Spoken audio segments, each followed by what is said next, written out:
Hello, today we'll be installing a coolant filter kit from Sinister Manufacturing. This kit includes everything you'll need to install a coolant filter system on a 2003 to 2007 Ford Powerstroke 6.0 diesel. Included in this kit is a Wix filter. This filter is cross-referenceable to other brands of filters. It's not specific or anything special. You'll be able to get this at any auto parts, so there's no fear of not being able to get a replacement filter sometime in the future. It includes the coolant filter head, mounting bracket, the hoses. It has the nice valves for when you want to replace the coolant filter. You can just close these two valves up, take the filter off, it stops the coolant from leaking all over the place, put your new filter on, open the valves up, you're good to go. It includes the clamps for when you splice into the lines, this neat little sticker for your back window, and of course a whole set of instructions. This coolant filter kit, a lot of people ask, why should I put this on? The coolant problems that are in this truck are twofold. One, there's some casting sand that will go through the engine and plug up various, your heater core, your oil cooler, and a few other things.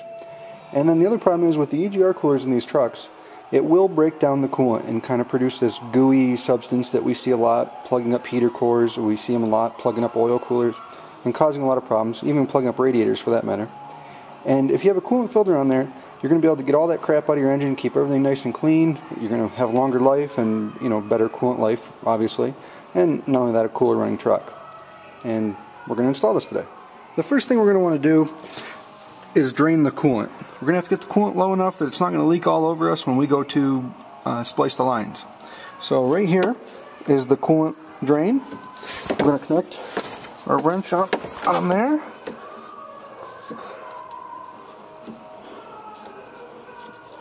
And this just turns.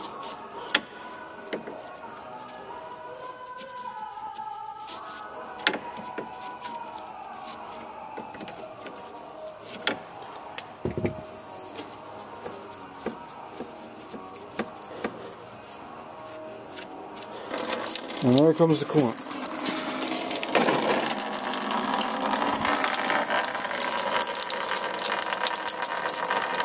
It's always a good idea to do this when the engine's cold and when there's no pressure on the coolant bottle.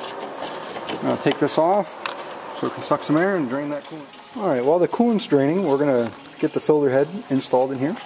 The filter head goes right here on this bolt. So there's a little tab here that holds a battery cable on there.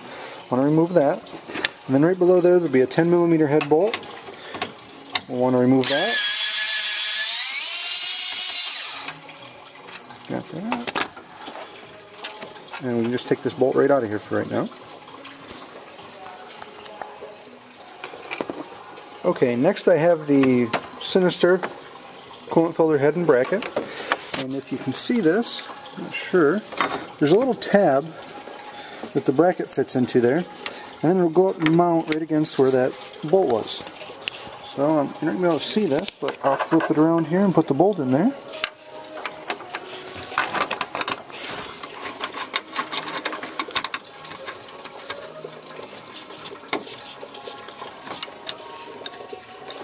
And you can't be clever here.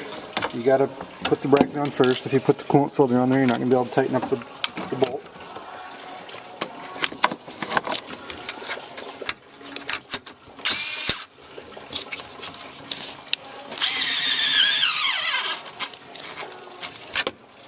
So there, I got that mounted.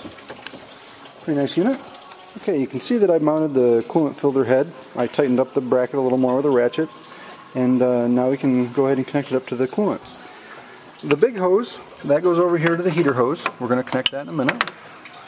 The little hose goes over here, connects into this coolant line that runs from the radiator over to the overflow bottle. We're going to take a pair of cutters, and I think we'll cut her right about right there. Maybe. There we go. Okay, I'm not positive I can do this with one hand, but I'll give it a shot. Okay, I ended up just using both my hands because I needed them to connect these lines up. But this one connects into this line right there that runs from back and forth from the radiator to the overflow bottle. I put a little zip tie right here to hold it better, but it fits real nice. And then I connected up the other one that runs over here to the heater hose. It goes back into the area there, right behind where you put the oil in. Connects in real nice right there. You just splice the heater hose, splice it right in, runs around over to the coolant bottle. or I'm sorry, coolant head. And the next thing we'll do is we'll just scoot the coolant filter in here, and it'll just screw into the bottom. There's threads in the bottom down there that this tightens up onto. And then we'll fill. Okay, the coolant filter kit is installed in this truck.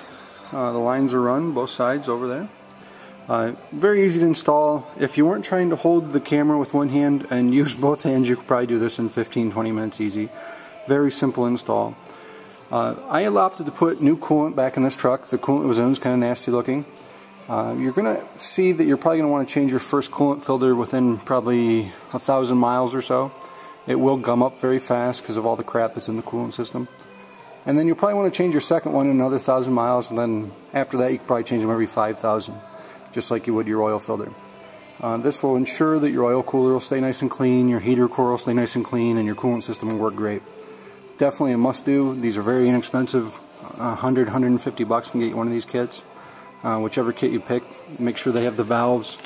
Makes changing the coolant filter much easier to do when it's time to do that without, when you take the filter off, coolant doesn't run all over the place. Very, very inexpensive and very important modification to make to your 6.0 Powerstroke diesel. Thanks for listening.